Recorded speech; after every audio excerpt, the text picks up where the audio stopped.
Olá, acólitos! Existem histórias que não sobreviveram apenas como lendas. Elas sobreviveram como registros oficiais, atas de julgamento, confissões arrancadas sob juramento e documentos que atravessaram séculos guardados a 7 chaves. A história de hoje não fala apenas de monstros. Ela fala do que acontece quando o medo, a fé e o poder se unem. Seja bem-vindo ao Arquivo Cipriano.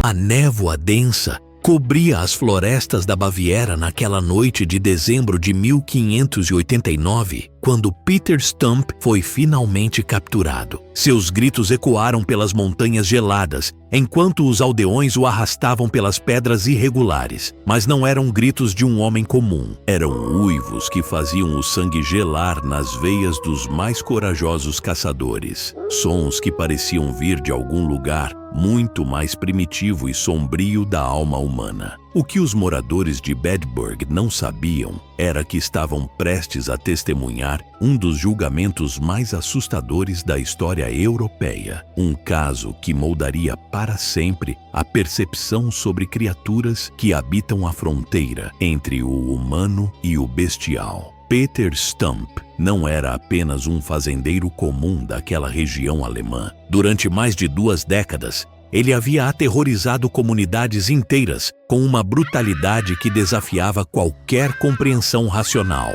Os relatos oficiais do tribunal, preservados nos arquivos de Colônia, descrevem com detalhes perturbadores como ele confessou ter feito um pacto com o diabo aos 12 anos, recebendo em troca um cinto mágico de pele de lobo que lhe permitia transformar-se na criatura mais temida das florestas europeias. Quando vestia aquela relíquia amaldiçoada, Stump alegava que seu corpo se contorcia e esticava, os ossos quebravam e se reformavam, e uma fome insaciável por carne humana consumia cada fibra do seu ser transformado. Os documentos judiciais revelam uma cronologia de horror que se estendeu de 1564 a 1589. Stump confessou ter devorado 14 crianças, 2 mulheres grávidas, das quais arrancou os fetos ainda pulsantes, e sua própria filha, numa orgia canibalística que acontecia sempre durante as luas cheias. Testemunhas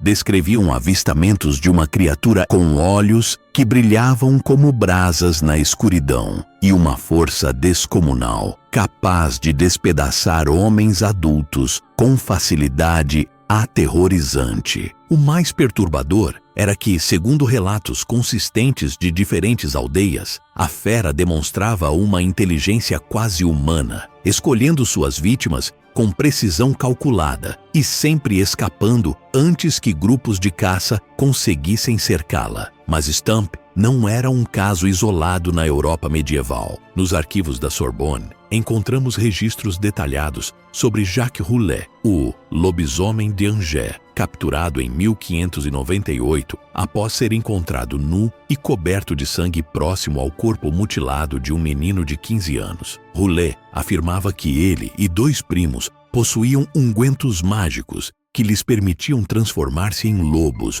durante as noites de tempestade. Sua confissão, registrada pelo escrivão Michel Verdier, descrevia em detalhes viscerais como a transformação começava com uma sensação de queimação que se espalhava da medula espinhal até as extremidades dos dedos, seguida por uma fome que transcendia qualquer necessidade física normal. O fenômeno se espalhava como uma epidemia sombria pela França do século XVI. Jean Grenier, um pastor de apenas 14 anos, confessou em 1603 ter recebido poderes sobrenaturais de um homem misterioso que encontrou na floresta perto de Saint-Antoine-de-Pizon.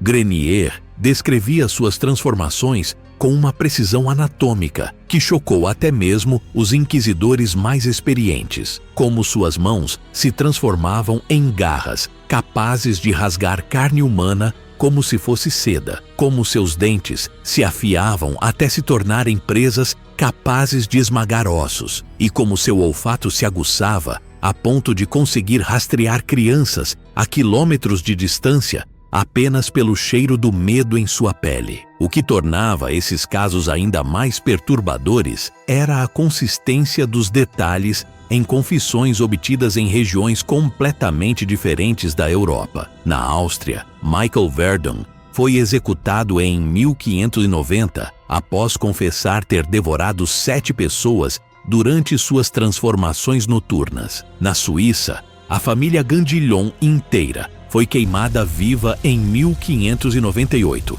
depois que vizinhos testemunharam Pierre Gandillon correndo em 4 patas pela floresta, perseguindo uma criança com movimentos que desafiavam a anatomia humana. Em todos os casos, as descrições da transformação seguiam padrões similares: o uso de ungüentos ou cintos mágicos, as mudanças físicas gradualmente dolorosas e uma fome antinatural por carne humana fresca. Os tribunais da Inquisição documentaram meticulosamente esses casos, criando um arquivo de horror que chegou a incluir mais de 300 julgamentos de supostos lobisomens entre 1520 e 1630. O médico francês Jean Deninot publicou em 1615 um tratado detalhando as características físicas que permitiriam identificar um lobisomem em forma humana: sobrancelhas unidas, dedos anormalmente alongados, orelhas ligeiramente pontiagudas e uma sede insaciável por água corrente. Suas observações eram baseadas em exames post-mortem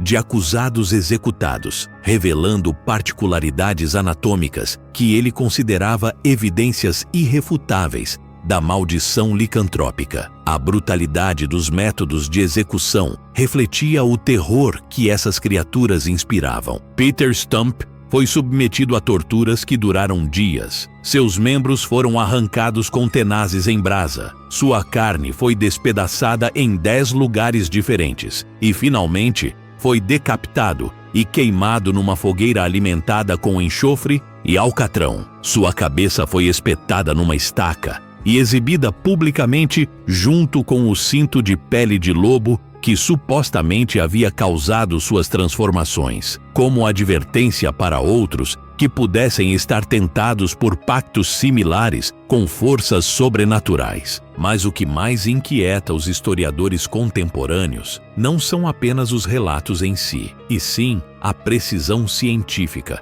com que foram documentados por observadores respeitados da época. Médicos, juristas e clérigos de reputação ilibada registraram detalhes que desafiam explicações racionais convencionais. Será que esses homens realmente possuíam algum conhecimento perdido sobre transformações físicas impossíveis? Ou estamos diante de evidências de fenômenos psicológicos coletivos tão poderosos que conseguiram alterar a percepção da realidade de comunidades inteiras? O mistério permanece não resolvido, ecoando através dos séculos como um uivo distante que ainda consegue fazer nossa pele se arrepiar nas noites mais escuras. Se você gostou deste arquivo, curta esse vídeo. Isso ajuda a continuar trazendo à luz histórias que muitos prefeririam manter enterradas. Se inscreva no canal para não perder os próximos arquivos que aguardam para serem revelados. E comenta aqui embaixo